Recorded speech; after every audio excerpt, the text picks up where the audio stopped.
এসে গেছি বিয়ের ব্লগ নিয়ে। ফ্ল্যাটে রিটার্ন করার পরই স্নান টান সেরে আমি দিদিকে নিয়ে চলে যাই পার্লার থেকে খুব তাড়াতাড়ি রেডি হয়ে আমরা এসে পৌঁছই হলে। তারপরে সেখানে বরযাত্রী এসে পৌঁছয়।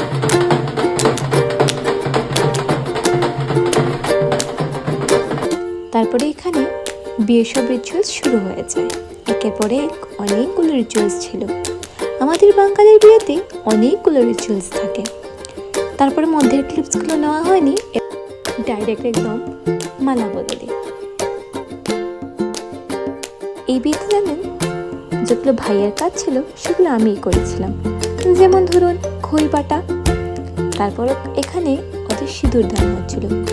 এই মোমেন্টটা এত ভালো লাগছিল সামনের দিকে দেখতে, তা বলে বোঝানোর মতো নয়। খুব ভালো লেগেছিল। এবং পিছনে যে দাঁড়িয়েছি আমি এবং আমার মেজদি। মেজদির সাথে তো আপনাদের আলাপ হয়নি, ও হচ্ছে আমাদের মধ্যম বোন। এই মহাশয়া হচ্ছেন আমি নিজেই। তাড়াহুড়োর মধ্যে ফটো তো তোমার নেওয়া হয়নি, তাই ভিডিও করছিলাম দাঁড়িয়ে দাঁড়িয়ে।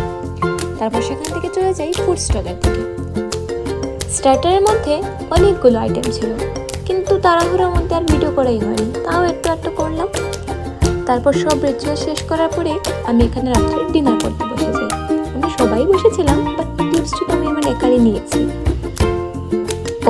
এই যে দেখুন, সবারও নিয়েছি। আমাদের পক্ষ থেকে এবং বরের পক্ষ থেকে সবাই আমরা একসাথে মিলে ডিনার করেছিলাম। আমার খাওয়াটারও তাড়াতাড়ি শেষ হয়ে গেছিল, তাই সবার বেটে নিচ্ছিলাম আমি। দেখা হচ্ছে আপনাদের সাথে পরের ব্লগে। Bye bye.